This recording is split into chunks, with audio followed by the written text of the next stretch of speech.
So the set that I'll play for Tempo Reale Festival will be pieces that I've developed for saxophone and flute and reed organ and electronics, and also with tape. So these are pieces from my most recent record, which is called A Visible Length of Light. It came out last April, and it's about a year worth of development of material that I did while in the pandemic and a little bit before.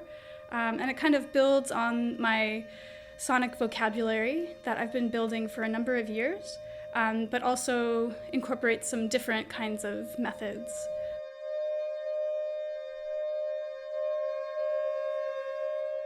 Yeah, so the set that I've built is something that can be adapted to multiple spaces. It can be adapted to different types of rooms, and it's something that is kind of just worked out in the sound check. I like to take a longer sound check so I can really balance the sounds for the space. I would say that my work in general works very well in acoustically resonant spaces. So it's actually kind of great that we're not doing this outside, because outside you have a condition where there's no acoustic. It's a very flat sound, which, you know, if you have a surround sound speaker system and you add artificial reverb, you can kind of fake it. But it's actually really nice to interact with the architecture and hear which frequencies kind of bring the room alive. So that's what I'll be working out during the sound check.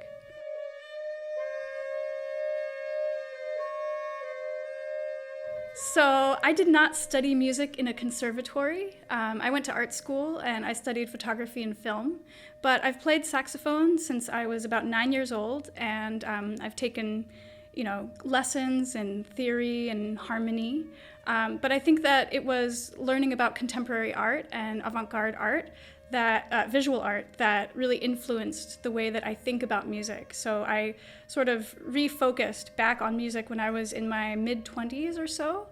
And I learned a lot about earthworks artists like Robert Smithson and Nancy Holt. And so I was always really interested in incorporating site-specific kind of methodology and an interest in landscape into my work. I'm very much an autodidact. I like to creatively misuse technology, and I think that because I didn't attend music school, it allows a certain kind of freedom to my approach, where I'm just sort of taking an instrument for its sonic qualities, and it's not a question of playing it correctly or knowing too much about the history of it, although that is also present in my research. But I think it opens up the possibility for a lot more creative kind of exploration of what the possibilities of an instrument or recording or piece of electronics can be.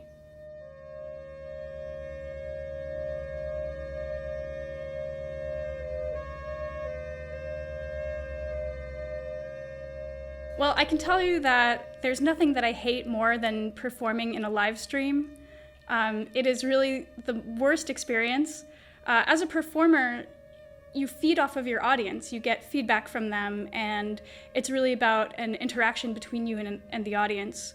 And to do a live stream and take the audience out is a very strange feeling. It's very existential, actually, because when you finish your set and you hit leave, or you stop the stream, there's nothing. You're just sort of alone in your room. And so it's interesting because it really forces you to question, why do I do this? Why am I a performer? What is it about live performance that is so special? And what is it about the live stream that falls short of that? And I think there is no replacement for an in-person kind of experience. So I think that being forced to do live streams so much over this past year has really given me an opportunity to reevaluate, why am I doing this? What is the purpose, and what can I give to an audience? And it's really about being generous to give to people who take their time and attention to listen to what I'm doing.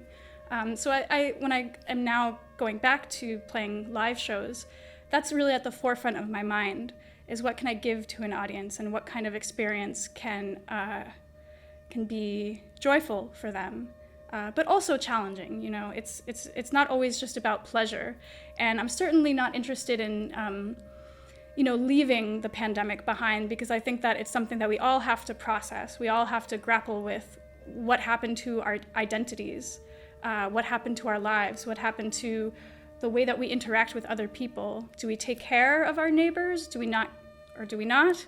You know, so I think I think that the great thing about music and art in general is that it can give people the opportunity to process this collective trauma that we have experienced. And I think that that's like the great gift that we can give as artists.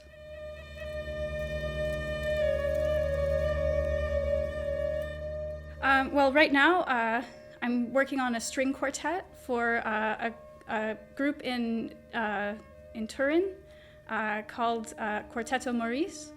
So this will be my first string quartet, and the form of a string quartet it's very loaded. There's a lot of kind of musical and historical baggage attached to it. Every composer has a string quartet, right? And so a lot of my research was going back and listening to all of my favorite composers' different approaches to the form, which was fascinating to hear what can be done, like what the possibilities of those instruments are. So I'm working on that, and that's going to premiere next week. Oh my gosh, so soon. And then I'm working on another ensemble piece that was commissioned by an organization in Philadelphia called Ars Nova Workshop. And that will be an ensemble piece for double bass, cello, viola, harp, and percussion. And that will happen next year. So that's the next project. I also have a duo with a vocalist named Imertha Kadambi. And she and I will be touring a little bit in Italy on this upcoming trip. And that project is one in which I process her voice through a tape machine. So it's not so much about filtering the voice, it's about extending the voice using speed control and tactile manipulation of the tape machine. And it's a really unique project, and it's totally freely improvised. So that's another kind of aspect of my work, is that in addition to compositions, I'm also really active as an improviser, and that really does also inform the way that I work. But I did go back to Beethoven for this quartet, because I believe it's Opus 129. It's one of his late string quartets, and it was written while he was bedridden with a drain attached to his stomach, and he was half deaf. So I think that at that time he knew that it was the last part of his life, but he still continued to work. And in the first movement of this piece, there's this repeating figure, these grand chords, very Beethoven, of course, that come around 3 times within the first movement. And each time it happens, I just lose it. Like, it's such an emotional experience, and I'm still trying to figure out what it is about those chords that is so moving. But there is something there that is really, there's a reason that Beethoven has this high place. And I actually don't really like a lot of classical music, but I think there's something about Beethoven that is different than other composers of his time, something that is much more, there's an urgency to this music. So in terms of the other string quartets that I listen to,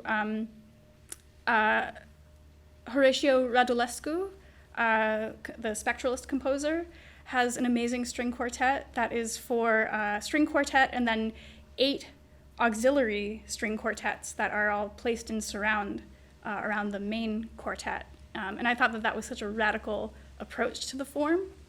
A lot of stuff like that. I mean, Anna Maria Avram is another person. I believe her quartet is called Swarms. And I was able to get the score for that, so it was really great to, read along, because her notation is also very strange and, idiosyncratic.